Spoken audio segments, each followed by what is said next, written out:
Oke, bismillahirrahmanirrahim. Assalamualaikum warahmatullahi wabarakatuh. Perkenalkan, saya Jeffrey. Saya dari mahasiswa 2019 Kimia, Fakultas Sains dan Teknologi, UIN Raden Fatah Palembang. Pada kesempatan kali ini, saya akan mereview sebuah jurnal kimia anorganik yang berjudul Pembuatan perak nitrat AgNO3 teknis dari limbah penyepuan perak. Adapun latar belakangnya, yang pertama, adanya limbah hasil dari penyepuan perak. Yang kedua, adanya manfaat dari limbah perak, di mana limbah dari hasil penyepuan perak ini nantinya akan bisa dijadikan sebagai bahan untuk sintesis kimia. Untuk rumusan masalahnya, yang pertama, bagaimana proses pembuatan AgNO3 teknis dari limbah penyepuan perak. Yang kedua, bagaimana pengaruh luas penampang elektroda yang digunakan untuk proses elektrolisis terhadap banyaknya logam perak yang terdeposisi. Nah, selanjutnya untuk tujuannya, yang pertama, satu, untuk menjelaskan proses pembuatan AgNO3 teknis dari limbah penyepuan perak. Yang kedua, untuk mengetahui pengaruh luas penampang elektroda yang digunakan untuk proses elektrolisis terhadap banyaknya logam yang terdeposisi. Manfaatnya, pertama, diperoleh bahan untuk sintesis senyawa kimia, yaitu AgNO3 tadi. Yang kedua, dapat mengurangi limbah tentu saja. Untuk alat dan bahan, di sini ada beberapa alat, yaitu adaptor, penjepit buaya, klem, statif, glass beaker, spatula, kaca arloji, dan lainnya. Untuk bahan bisa dilihat di sini ada NO3 8 molar, HCl, NH3, Aquades indikator, universal, kertas saring, FeNO3 3 kali, NH4SCN, HNO3, dan limbah penyepuan perak.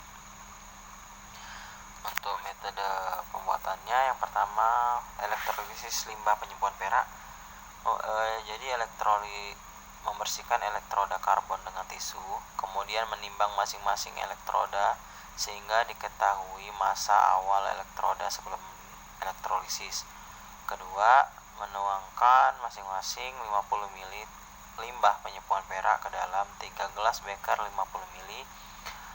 Lalu elektrolisis menggunakan elektroda C/C dengan luas penampang 13,360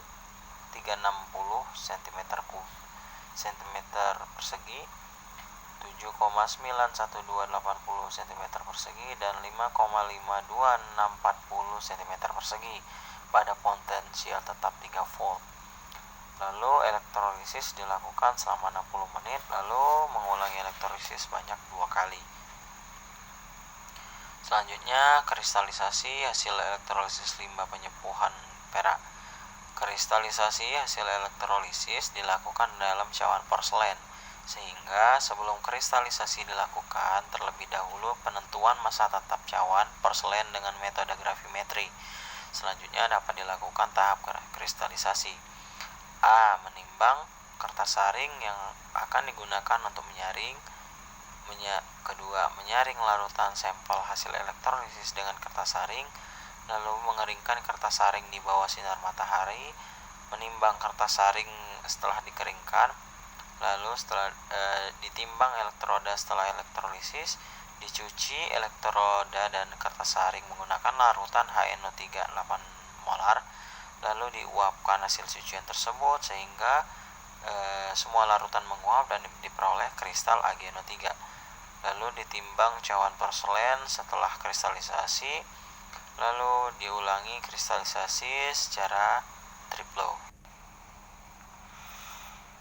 Nah, ini ada beberapa tabel dari hasil dari penelitian kali ini. Cawan penguap digunakan pada tahap kristalisasi untuk membentuk senyawa AgNO3 teknis.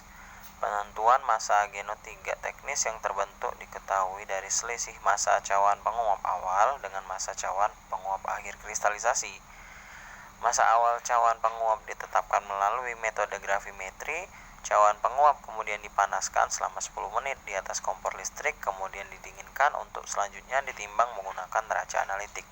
Cara ini dilakukan sebanyak 3 kali, kemudian diambil 2 hasil penimbangan yang mempunyai kemiripan hasil untuk kemudian dihitung rata-rata massa awal tetap cawan penguap sesuai tabel yang ini.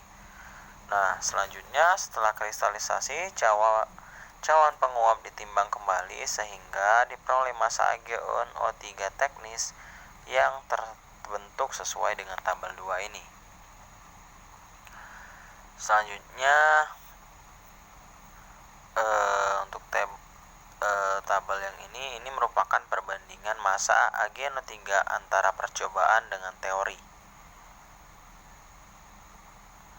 di mana perbedaan hasil tersebut dapat disebabkan oleh beberapa hal yang terjadi saat proses elektrolisis maupun kristalisasi.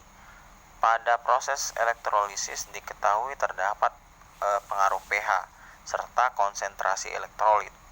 Kedua faktor tersebut pada penelitian ini diabaikan karena hasil penelitian diharapkan dapat memberikan gambaran untuk sampel langsung berasal dari proses penyepuan perak.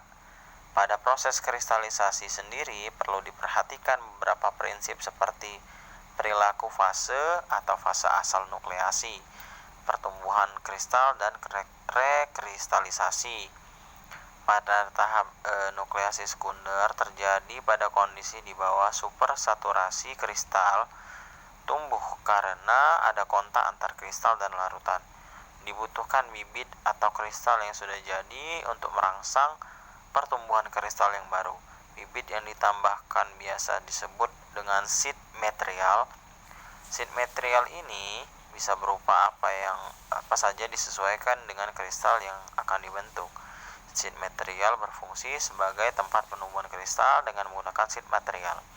Kondisi yang sesuai untuk kristalisasi tak mesti harus supersaturasi sehingga kemungkinan terjadinya kristalisasi lebih besar. Pada penelitian ini, kristalisasi dilakukan dengan larutan cair sehingga pembuatan senyawa GNO3 dapat dilakukan pada suhu rendah. Oleh karena itu, kristalisasi dijaga pada suhu yang stabil pada ketiga sampel sehingga tidak terbentuk zat lain yang tidak diinginkan, misalnya seperti Ag2O. Senyawa GNO3 teknis yang terbentuk berwarna abu-abu. Endapan yang dihasilkan juga tidak hanya berwarna abu-abu, namun terdapat warna lain, coklat atau hitam. Warna endapan selain abu-abu ini menunjukkan terdapat pengotor dalam endapan perak yang diperoleh dari elektrolisis sehingga mempengaruhi produk dan kristalisasi senyawa GNO3 yang dihasilkan pun terbentuk powder yang sangat halus. Zat-zat yang normalnya mudah terlarut dan dapat diturunkan selama pengendapan. Zat yang diinginkan dengan suatu proses yang disebut kopresitipasi D. Adanya kopresitipasi dalam proses kristalisasi ini memang sulit untuk dihindari, mengingat dalam limbah penyembuhan perak tidak hanya mengandung perak, namun juga mengandung zat lain yang berpotensi menjadi kopresipitan. Kopresipitasi ini dapat diminimalisir menggunakan beberapa cara, salah satunya pengendapan kembali atau lebih dikenal dengan rekristalisasi. Oke, mungkin cukup sekian dari saya. Sumber saya dapatkan dari Istiqomah Adin dan Sri Yamtina dengan judul pembuatan perak nitrat GNO3 teknis dari limbah penyembuhan perak dari Universitas 11 Maret Surakarta. Terima kasih. Wassalamualaikum warahmatullahi wabarakatuh.